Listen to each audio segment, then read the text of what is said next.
Hello and welcome to my channel, or welcome back to my channel. My name is Jay and this is a web of classic tales. If you're enjoying the videos, please like, subscribe, and share. If you want notifications every single time a new video is uploaded, please click on the little bell icon. Today we will continue reading Henry James, The Turn of the Screw.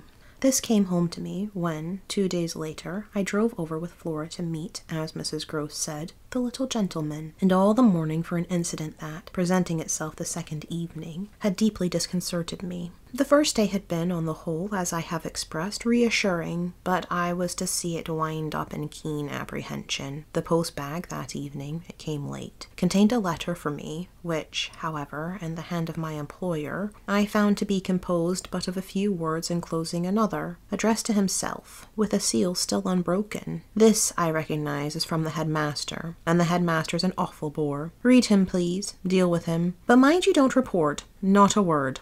I'm off. I broke the seal with great effort, so great a one that I was a long time coming to it. Took the unopened missive at last up to my room and only attacked it just before going to bed. I had better have let it wait till morning, for it gave me a second sleepless night, with no counsel to take. The next day I was full of distress, and it finally got so the better of me that I determined to open myself at least to Mrs. Gross. What does it mean? The child's dismissed his school. She gave me a look that I remarked at the moment, then, visibly, with a quick blankness, seemed to try to take it back. But aren't they all sent home? Yes, but only for the holidays. Miles may never go back at all. Consciously under my attention she reddened. They won't take him. They absolutely decline. At this she raised her eyes, which she had turned from me. I saw them fill with good tears. What has he done? I hesitated. Then I judged best simply to hand her my letter, which, however, had the effort of making her, without taking it, simply put her hands behind her. She shook her head sadly. Such things are not for me, miss. My counsellor couldn't read.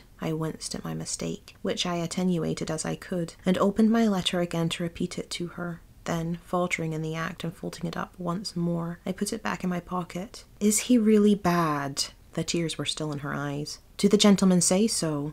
They go into no particulars. They simply express their regret that it should be impossible to keep him. That can only have one meaning. Mrs. Gross listened with dumb emotion. She forbore to ask me what this meaning might be, so that presently, to put the thing with some coherence, and with the mere aid of her presence to my own mind, I went on, that he's an injury to the others. At this, with one of the quick turns of simple folk, she suddenly flamed up. Master Miles! Him! An injury! There was such a flood of good faith in it that, though I had not yet seen the child, my very fears made me jump to the absurdity of the idea. I found myself, to meet my friend the better, offering it, on the spot, sarcastically, to his poor little innocent mates. It's too dreadful, cried Mrs. Gross, to say such cruel things. Why, he's scarce 10 years old. Yes, it would be incredible. She was evidently grateful for such a profession. See him, miss, first. Then believe it. I felt forthwith the new impatience to see him. It was the beginning of a curiosity that, for all the next hours, was to deepen almost to pain. Mrs. Gross was aware, I could judge, of what she had produced in me, and she followed it up with assurance. You might as well believe it of the little lady. Bless her, she added with the next moment. Look at her. I turned and saw that Flora, whom 10 minutes before I had established in the schoolroom with a sheet of white paper, a pencil, and a copy of nice round O's, now presented herself to view at the open door. She expressed in her little way an extraordinary detachment from disagreeable duties, looking to me, however, with a great childish light that seemed to offer it as a mere result of the affection she had conceived for my person, which had rendered necessary that she should follow me. I needed nothing more than this to feel the full force of Mrs. Gross's comparison, and, catching my pupil in my arms, covered her with kisses in which there was a sob of atonement. Nonetheless, the rest of the day I watched for further occasion to approach my colleague, especially as, toward evening, I began to fancy she rather sought to avoid me.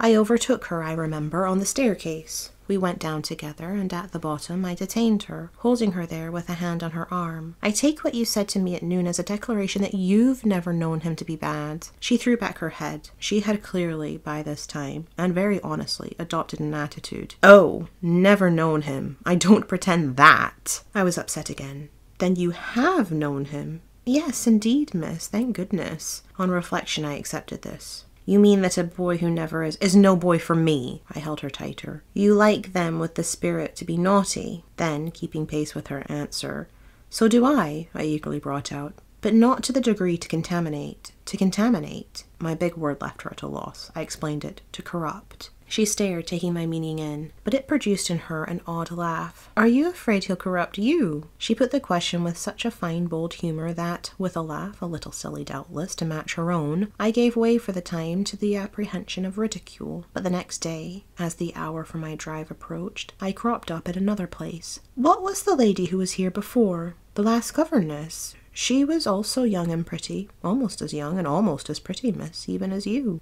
And then I hope her youth and her beauty helped her. I recollect throwing off. He seems to like us young and pretty. Oh, he did, Mrs. Gross assented. It was the way he liked everyone. She had no sooner spoken, indeed, than she caught herself up. I mean, that's his way. The master's. I was struck. But of whom did you speak first? She looked blank, but she colored. Why, of him. Of the master? Of who else? There was so obviously no one else that the next moment I had lost my impression of her having accidentally said more than she meant. And I merely asked what I wanted to know. Did she see anything in the boy? That wasn't right. She never told me. I had a scruple, but I overcame it. Was she careful? Particular? Mrs. Gross appeared to try to be conscientious. About some things, yes, but not about all. Again she considered. Well, miss, she's gone. I won't tell tales. I quite understand your feelings, I hastened to reply, but I thought it, after an instant, not opposed to this concession to pursue. Did she die here? No, she went off. I don't know what there was in this brevity of Mrs. Gross's that struck me as ambiguous. Went off to die? Mrs. Gross looked straight out of the window, but I felt that, hypothetically, I had a right to know what young persons engaged for Bly were expected to do. She was taken ill, you mean, and went home? She was not taken ill, so far as appeared, in this house. She left it, at the end of the year, to go home, as she said, for a short holiday, to which the time she had put in had certainly given her a right. We had then a young woman, a nursemaid who had stayed on, and who was a good girl and clever, and she took the children all together for the interval. But our young lady never came back, and at the very moment I was expecting her, I heard from the master that she was dead. I turned this over. But of what? He never told me. But please, miss, said Mrs. Gross, I must get to my work. Thank you for listening. This has been Henry James, The Turn of the Screw, Chapter 2. I've been Jay. This has been a Web of Classic Tales. Please like, subscribe, and share. Click the bell icon for notifications. I hope you're having a fantastic day. Have a nice life, and I'll see you next time.